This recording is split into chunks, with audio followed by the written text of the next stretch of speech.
Next TV.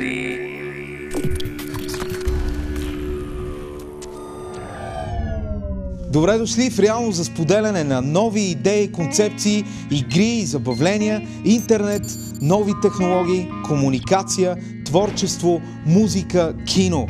Един поглед към бъдещето като част от днес. Ние сме следващото поколение, Generation Next, и ще ви представим по съвършено нов и интересен начин материали, информация, начини за забавление, свързани с музика, кино, спорт, игри, аудиовизуални технологии, джаджи, хай-тек иновации и всичко ново, което се случва на планетата. Ще представим един нов поглед над екологията и околната среда, какво ни очаква, как да живеем по-добре, какво се случва в света, в който живеем днес.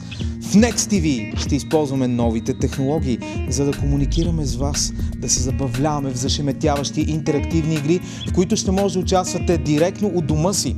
Ще дадем поле на изява на творческите ви потенциали, ще ви помогнем да отключите въображението си, както и да споделяте в реално време всичко, което искате с всеки един зрител. Запознайте се с екипажа на Next TV, който ще ви води през всички измерения. Next TV. Какво следва? Да се следваме взаимно, да разберем по-добре света, в който живеем, и този, в който не живеем. Да си помагаме с всичко ново един на друг. да споделяме идеи, мнения, знания и творчество, за да променим нещата към по-добро. Поне за малко. Или за повече. Изборът е наш и е безплатен. Да се опитаме. Да успеем. Да узнаем какво следва. Заедно. Здравейте, вие сте с Next TV, а това е Ванчела. А това до мен е Алекс. Нямам търпение наистина Айде. да споделя с теб и с останалите за технологията, която ще промени света на игрите. Първата ми реакция, когато го видях, беше да отворя уста и да настръхна. Втората беше: ей, това е! Вижте сами! Повечето от вас знаят какво е Motion Capture, а какво ли е Motion Scanning. Ще разберем сега и как ще намери приложение за пръв път в игра. Коя е тя? Това е LA Noire, която предстои да излезе на 17 май. Технологията се разработва в продължение на 5 години. На принципа на Motion Capture, който доста време намира приложение в игрите, този път отново ще присъства, но именно скенинга е технологията, която придава изключителния реализъм, който е уловен от лицата на актьорите. Чакайте още много такива неща в Next TV. Get an electric shock, baby! Какво ще кажете за един дизайн от бъдещето? Представили ли сте си такъв ултрафутуристичен проект? Мислите ли, че това може да съществува? Отговорът е да! Дизайнерът Винсент Колибалт ни представя този алтернативен архитектурен поглед. Повече по темата може да видите в Next TV, както и на нашия сайт. А защо не и най-яките технологии за създаване на анимациите? Надникваме бързо зад кулисите на Ранго и Джони Деп ни разказва за Emotion Scanning. Да, той наистина играе Ранго. Знам, че искате да видите повече. Това може да стане на Next TV BG и предаването Next. А сега да видим какво следва. Чакайте! Искам и аз да поговоря малко. Geek Freaks, I am Next. Здравейте! Аз съм Тодор и сега ще обясня как в обозримо бъдеще ще бъде почти невъзможно да правим разлика между 3D анимация и реално видео. Напоследък това става все по-достижима цел за много 3D артисти по света, благодарение на една програма, която е и повод за родна национална гордост. Така наречения Rendering Engine на име V-Ray има за цел да превърне всеки даден компютърен модел в реалистично триизмерно изображение със собствени цветове, текстури и светоусенки. V-Ray, който е създаден от собствениците на Keol Studio, Владимир Койлазов и Петър Митев, действително се умява да съживява киберобразите. Едни от най-забележителните проекти, осъществени благодарение на мощния софтуер, са филмите Аватар на Джеймс Камерън и Алиса в страната на чудесата на Тим Бъртън. V-Ray позволява на ползвателите му да генерират абсолютно реални картини, които да се влияят от вятър, слънчеви лъчи и дори прашният въздух около тях. Така че всички продуценти по света трябва сериозно да се замислят дали не е време да инвестират средства в развитието и на този сегмент в процеса на своята продуктивност. Или да останат без хляб. Здравейте! Аз съм Слави и тук в Next ще бъда вашия пътеводител в сферата на видеоигрите и модерната азиатска култура. Подобно на киното и литературата, игрите имат потенциалът на творчески медиум, който може да отключи човешкото въображение на много нива. Именно тази есенция ще ви покажем с днешното ревю на Castlevania Lords of Shadow. В Lords of Shadow готическата приказка прелива в нов облик, оставяйки на страна досегашната сюжетна линия.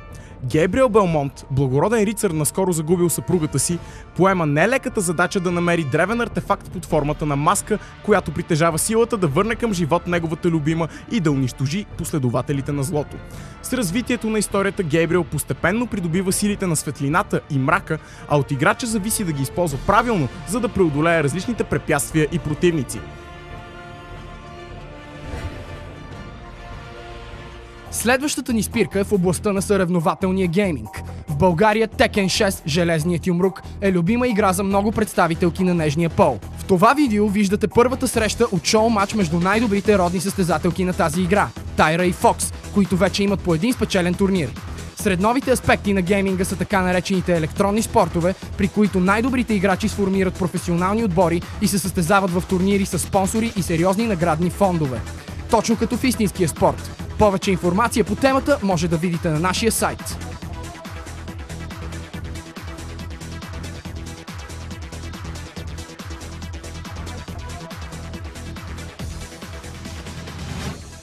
Привет на всички, аз съм Венци и тук в Next ще ви разказвам различни нови модни тенденции. Също така ще правя периодични ревюта на интересни азиатски филми.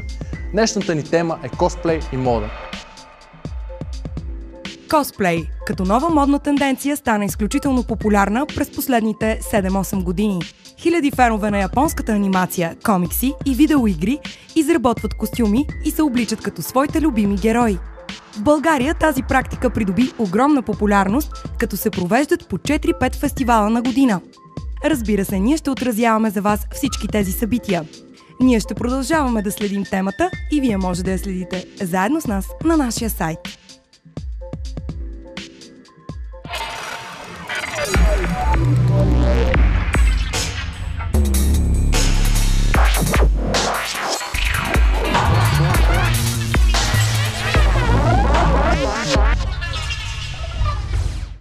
Взимате една голяма купа, сипвате вода, добавяте лед и сол, но не една щипка, а повечко.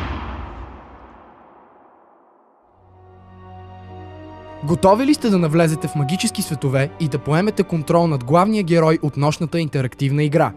Добре дошли в най-вълнуващото приключение, наситено с много драматизъм, съспенс и сложни логически загадки. Проследете това и научете една приказка за един паралелен магически свят, за вярата в хората, за сънищата.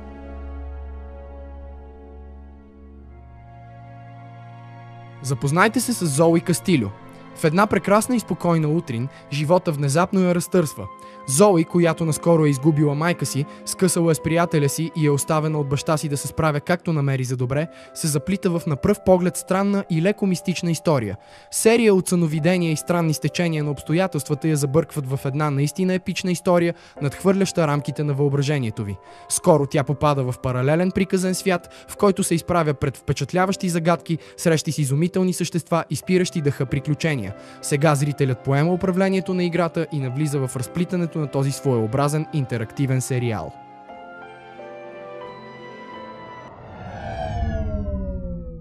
Игрите не спират до тук. Добре дошли в Big Bang, седмичното предизвикателство на Next TV. Съревновавайте се с останалите зрители в реално време, без да ставате от футойла си.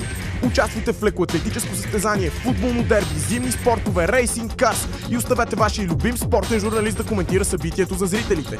Покажете добри умения с виртуалните спортове и спечелете мечтани от вас награди. Next TV.